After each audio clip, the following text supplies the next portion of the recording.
nous rendons grâce à Dieu de mettre le temps des circonstances, le Dieu qui a permis qu'aujourd'hui, nous puissions nous retrouver encore une fois à travers notre espace dénommé espace confession de foi.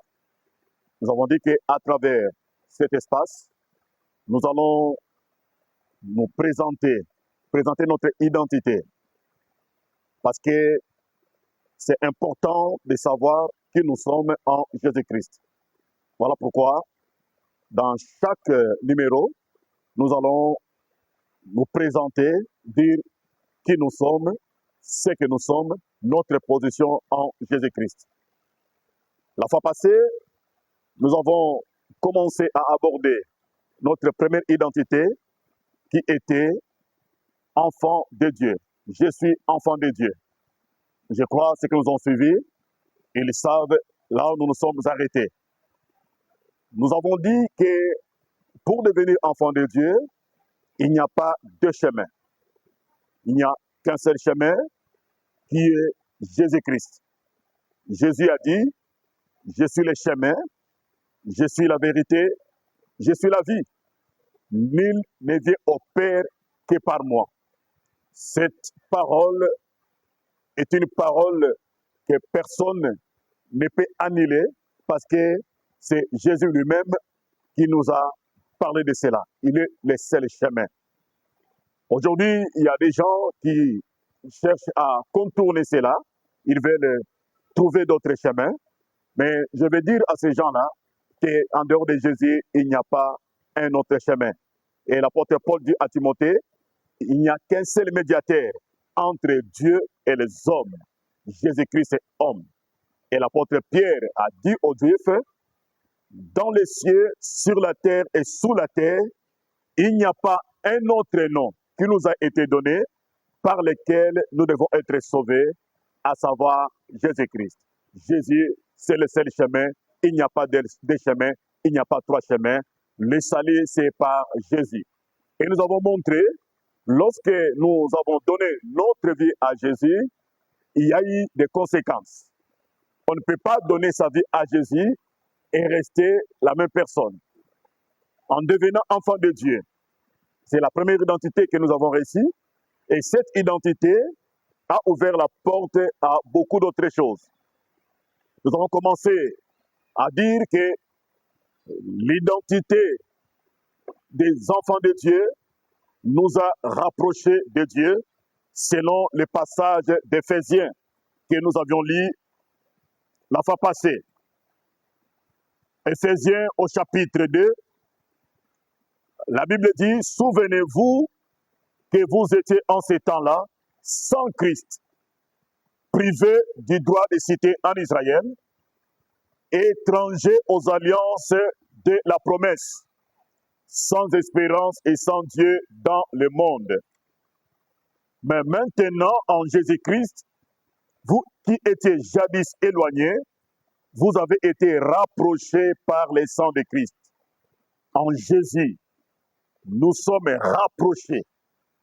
L'identité d'enfant de Dieu nous a rapprochés de Dieu. Et les choses qui nous ont été privées, on ne méritait pas cela. Par la foi en Jésus et à travers l'identité d'enfant de Dieu, nous avons reçu ces choses-là. On avait parlé de 4 choses que notre ancienne nature, notre ancienne identité de païen ne pouvait pas nous donner.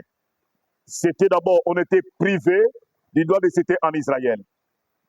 Deuxièmement, on était étranger aux alliances de la promesse. Troisièmement, on était sans espérance et sans Dieu dans le monde. Sans Dieu dans le monde. Les 4 choses, on était privé de cela.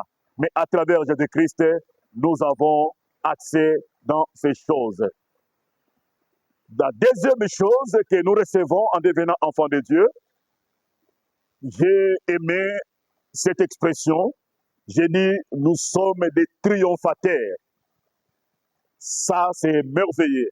Je ne dis pas que nous sommes des vainqueurs, mais j'ai dit, nous sommes des triomphateurs. Nous tirons cette pensée du livre de Jean. Et première épître de Jean, au chapitre 5, versets 4 à 5. 1 Jean, chapitre 5, versets 4 à 5. La Bible dit, parce que tout ce qui est né de Dieu triomphe du monde. Et la victoire qui triomphe du monde, c'est notre foi. Le verset 5. Qui est celui qui triomphe, qui a triomphé du monde? Sinon, celui qui croit que Jésus est le Fils de Dieu. Celui qui croit que Jésus est le Fils de Dieu, celui-là, il a triomphé du monde. Donc, l'apôtre Jean, lorsqu'il parle des enfants de Dieu, il ne dit pas que nous sommes des vainqueurs, mais il utilise l'expression triomphe. Les enfants de Dieu, nous sommes des triomphateurs. Tous ceux qui sont nés de Dieu, c'est-à-dire tout celui qui a donné sa vie à Jésus, tout celui qui a une nouvelle identité d'enfant de Dieu, celui-là, il devient triomphateur. Qui est celui qui triomphe du monde? C'est celui qui croit que Jésus-Christ est le Fils de Dieu. Pourquoi l'expression triomphateur? C'est une expression tirée de l'Empire romain. C'était dans leur culture. On ne donnait pas ce titre-là à n'importe qui. On donnait le titre de triomphateur à celui qui a fait un exploit. Précisément, à un général qui est allé en conquête, il a fait des exploits, il a remporté de grandes victoires. À son retour à Rome, on va les recevoir avec pompe. Les gens vont sortir pour recevoir ce général qui vient d'accomplir des exploits là où il était parti en conquête. Il vient avec les rois qu'il a conquis. Il vient avec des esclaves, des prisonniers de guerre. Alors, l'empereur va les recevoir, il va étaler ses prisonniers par terre et il va demander à ce général qui a remporté des victoires à marcher sur ces prisonniers de guerre. Et à ce moment-là, on dit que ce général a triomphé. Donc, ce n'est pas une expression qu'on pouvait donner à tout le monde. On donne ces titres à celui qui vient de réaliser des grands exploits. Maintenant, l'apôtre Jean, parlant des enfants de Dieu, il n'utilise pas l'expression victoire. Parce que victoire est bas par rapport au triomphe. En réalité, les enfants de Dieu, nous ne remportons pas de victoire, mais nous triomphons. C'est bien dit dans la Bible. Nous triomphons. Tout celui qui est né de Dieu triomphe du monde. Et la victoire qui triomphe du monde, c'est notre foi. Le triomphe, c'est l'exploit le plus élevé dans le combat. Cela veut dire, un enfant de Dieu, tu dois mettre dans ta tête que tel que tu es là, tu es appelé à réaliser des triomphes. Tu es un triomphateur. Celui qui triomphe, on l'appelle triomphateur. C'est pourquoi l'apôtre Paul, s'adressant aux Romains, lui, il utilise l'expression, il dit, nous sommes plus que vainqueurs. Vous voyez? L'apôtre Paul ne dit pas que nous sommes des vainqueurs, mais il dit, nous sommes plus que vainqueurs, c'est-à-dire nous sommes au-dessus des vainqueurs. En d'autres termes, il voulait seulement dire que nous sommes des triomphateurs, parce que nous sommes au-dessus des vainqueurs. Si le monde des ténèbres remporte les victoires, nous les enfants de Dieu, nous triomphons.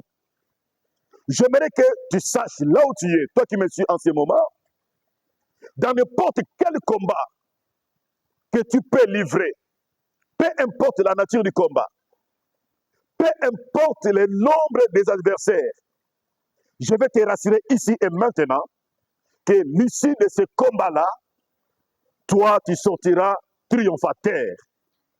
Parce que tu ne peux pas être battu par tes ennemis.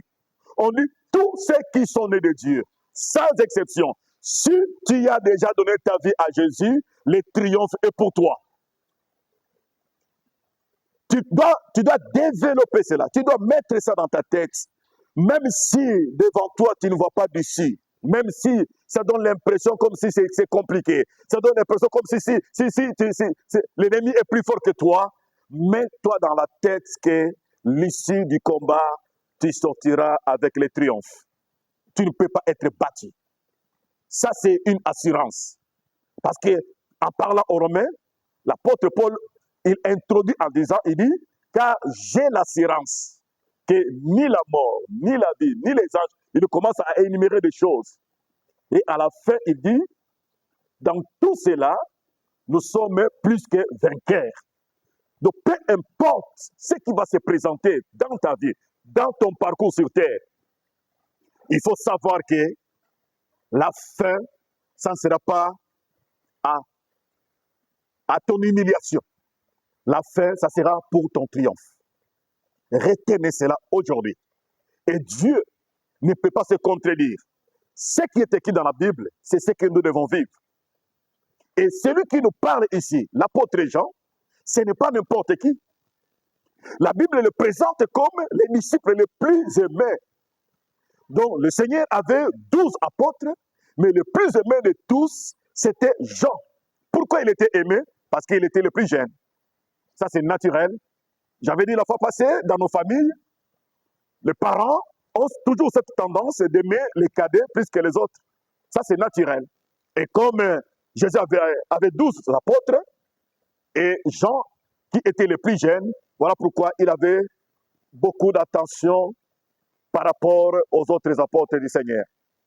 Et celui-là, il nous parle, il dit, parce que nous sommes nés de Dieu, parce que nous avons la foi en Jésus, nous sommes des triomphateurs. Ça, c'est merveilleux. L'ennemi peut me donner des coups maintenant. Le plus important, ce n'est pas le coup que je reçois maintenant. Le plus important, c'est l'issue du combat. La fin, ça sera comment? Je dis à quelqu'un, tu ne seras jamais battu dans ce combat-là. Peu importe la nature du combat. Que ce soit sur le plan professionnel, tu as du mal à t'en sortir. Le travail ne marche pas. Les activités ne marchent pas. Je vais te dire ici et maintenant que dans ces combats, tu relèveras les défis et tu sortiras triomphateur. Ça, c'est ta part. Ça, c'est ton héritage. Dieu t'a appelé à triompher. Et c'est ce que tu dois vivre. Ne regarde pas ce que tu vis maintenant. Ne regarde pas ce qui se passe dans ta vie maintenant. Mais regarde ce que Dieu réserve pour toi demain.